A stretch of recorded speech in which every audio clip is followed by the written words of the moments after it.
We have the analysis report from The Nation on greater focus on quality urges by educator.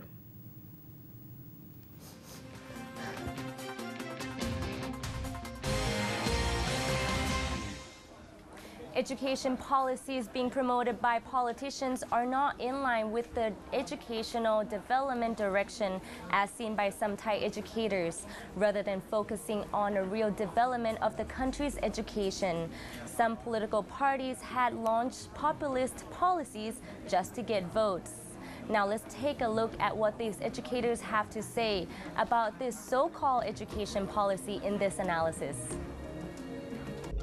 These Thai educators urged the next government to continue the 15 years of free schooling, to extend the provision of free education and adjust some of its regulations as priority. They also call for an expansion for information technology to schools in remote areas and training of students on how to make use of IT. Some teachers totally agree with the 15-year free schooling policy of Aphisit Vechachiwa government, while others want more transparent regulations for the policy, saying the current rules have caused problems. Samien Thurapan, a teacher from Bang Nong Thap Tau School in Khon Kaen, said the free education policy helped ease parents' expenses, especially those who live in remote areas. And another male teacher, who asked not to be named from the same province, said more children in rural areas could pursue basic education. Tanin said he wanted the new government to offer free education until higher education for students who really want to study and have the capability to do so. This should be a policy priority and cover students in the whole country. Wi-Fi, 3G, and computers should also be provided for schools in remote areas, and students and teachers trained to make use of them to reduce educational gap between urban and rural students.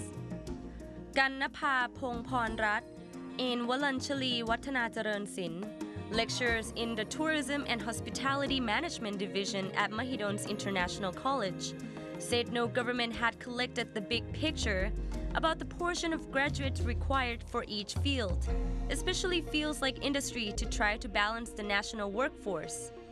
They urged the next government to collect information about the workforce to shape education so it meets the demands. Vocational training should be promoted with clear guidelines for career paths plus a secure minimum income given to diverse students who might otherwise be interested in undertaking university courses.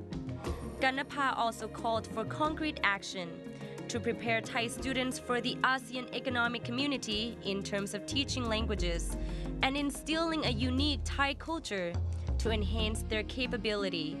She also calls the new government to focus on a long-term teacher development. Maitri urged universities that are training teachers to create effective teaching innovations and to pass these on to their students. Then, the university should work with school directors when students do an internship to pass on their innovations to other teachers already working at schools. He also wants the new government to make regulations more flexible, so a few new graduate teachers from the same university can be appointed at the same school, as they would act as a team pushing their acquired teaching innovations to be implemented at schools. Bun Choi wanted the policy of the Thaksin Shinawatra government that funds rural children to study abroad to be retrieved, as it offers better educational opportunities to underprivileged children. Wichitra Dungdi, The Nation Analysis by Wannapha Khawpha.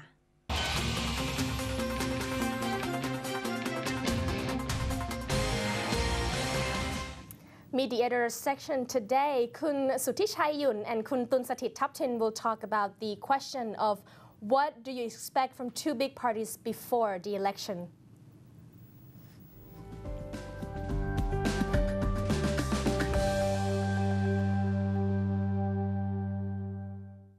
Three weeks to go before the big day on July the 3rd, both parties, Pheu Thai and the Democrats, are expected to come up with last-minute surprises. what do you think would be the big surprise from Pheu Thai and the big surprise from the Democrats?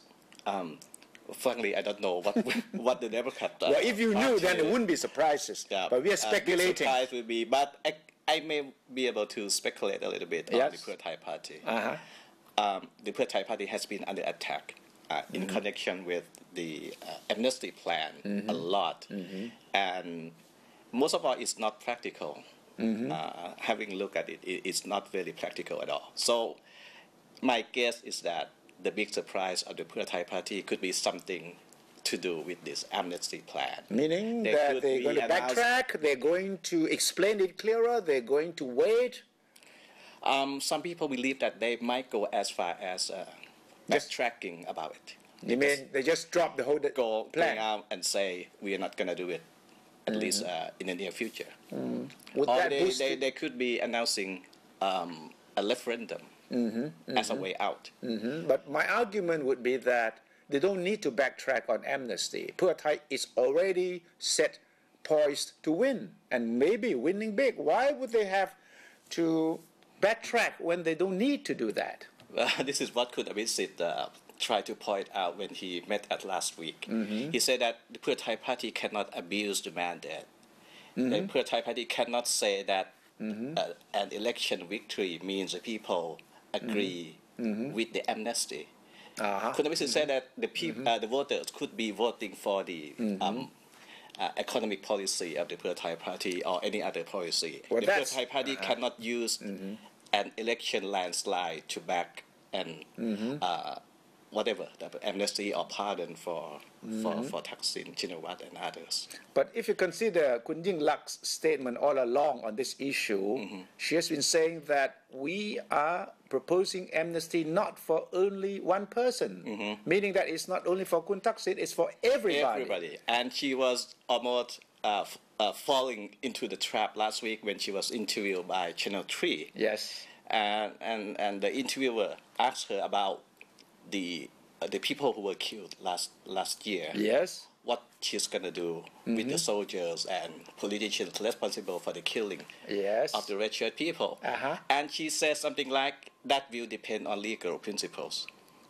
So she cannot say that I'm going to give the amnesty to the soldiers who killed the red shirt people, because by saying that will alienate her from the red shirt movement, which is not wise strategically. And all she can say is that she will leave it up to the legal principles. Which means... Which sounds like Kun Abhisit saying when he was asked about the yellow shirt takeover of the Suvarnabhumi airport. Kun Abhisit had very little to say about that. He would say, I will let legal procedure run its course. So every time he's confronted with this question, especially red shirts, running up to him saying, what are you going to do with the 91 dead bodies and all this? Abhisit would always say, we're looking into it, we are working on it. But he has no answer either. Right. Okay, what is your speculation on the Democrats' surprise, last minute surprise? Any big thing that you would be shocked? If you ask me, I would just, I can just see some step-up campaign in connection with against the amnesty. It will... no big policy statement that will shock people? No backtracking on certain sensitive issues? And this election is not about policies anyway. It's about Thaksin, no Thaksin. So, what about, just for the sake of argument, yes. The big surprise would be, Abhisit say, I'm not going to be Prime Minister if Democrats can form the next government. It would be someone else, such as Chuan Lik Pai. That is too far-fetched, right? Well, you're talking about surprises, I don't think that is possible, but if we were to speculate on any possible shocking surprises from both sides, then that may be it, that Ying Lak would say, no amnesty, forget it. Kun Thaksin is not coming back in the near future. We will work on it, but not immediately. Okay, well, the most I can see from Kun Abhisit is that he will say, if the party suffers from this election and I'm responsible for it, I will show my responsibility. I think he will quit if the Democrats win fewer than 150 seats. Well, I think he will show responsibility. Even making that announcement is not going to help him much. No, I don't think he'll make that because that would be defeatist. Right. That would be... Exactly. He will be really jumped upon by all the party members if he made a statement before election. He would have to say that after the election. Right. So, no big surprises possibly from the Democrats. Even the Pheu Thai party, they say that in the last week, wait for big surprises. They will come up with something big. But then I think that is only campaign tactics. I don't think substance will change very much from now. The motion, the color, the atmosphere, the slogans may intensify a bit, but not real substance.